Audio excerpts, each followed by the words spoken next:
Täna toimus Teletornis taskusireeni tutvustav üritus. Nüüd te küsite, mis asi on taskusireen, aga see on uus tehnoloogia, mis võimaldab inimeste nutitelefonidele kiiresti ohuteavitust saata.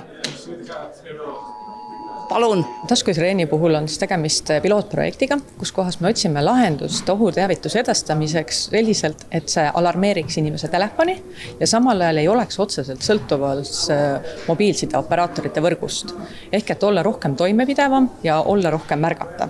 Et tänapäevases elus on ikkagi ju nii, et osa inimesi kuulevad telefoni, jälgivad telefoni, osad seda mitte.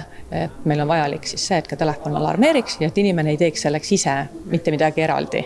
Ehk et ei laeks endale alla mõnda eraldi rakendust või ei peaks mingit eraldi funktsionaalsust omama. Kas selline süsteem on kuskil juba kasutusel või on Eesti mõnes mõttes pioneer siin? No me oleme ikkagi suhteliselt sellised piloteerivad, nii nagu teised Euroopa riigid ka, et üsna palju erinevaid projekte tehakse, aga teistel riikidel on praegu olnud ikkagi fookuses just nimelt meedia edastuse piloteerimine, aga meie oleme omalt poolt toonud sisse just sellise vajaduse, et me ohuteavitust saaksime edastada selles võrgus. Tehnoloogiat arendavad ja testivad hiljuti läbi viidud hanke tulemusel Levira ja TalTech. Kõigepealt siis saab see signaal alguse sellest, et Päästeametil on olemas oma süsteemid, kus kaudu nad saadavad ka neid SMS-teavitusi välja ja sealt kaudu siis jõuab see signaal ka sisuliselt meie kesksesse süsteemi, kust kaudu ta juba liigub siis nendesse saatejaamadesse ringi.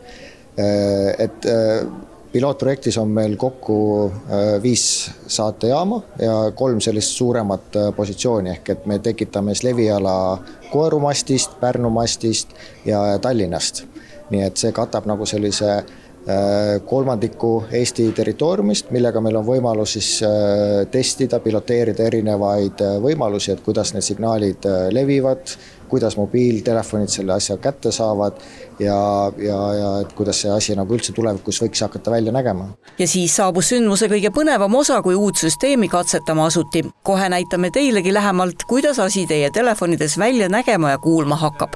Kui ma nüüd vajutan siis nuppu, see on eestikeelne tekst, vajutasin nuppu, momentaalselt jõuab see nüüd kõikidesse telefonidesse üheaegselt see tekst.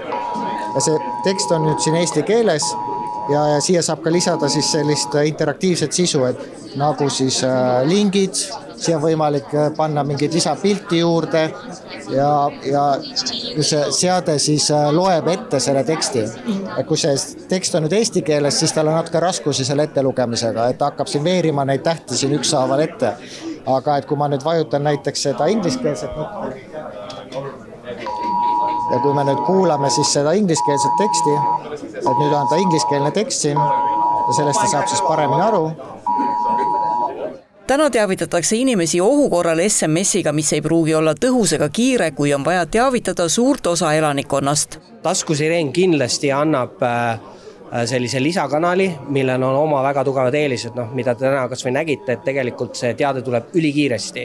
Et kui me võrdleme näiteks tänase SMS-teavitusega, SMS-teavituse üks puudus on see, et ta võib olla kohati päris aeglane, eriti kui me soovime teavitada väga suurt hulka inimesi.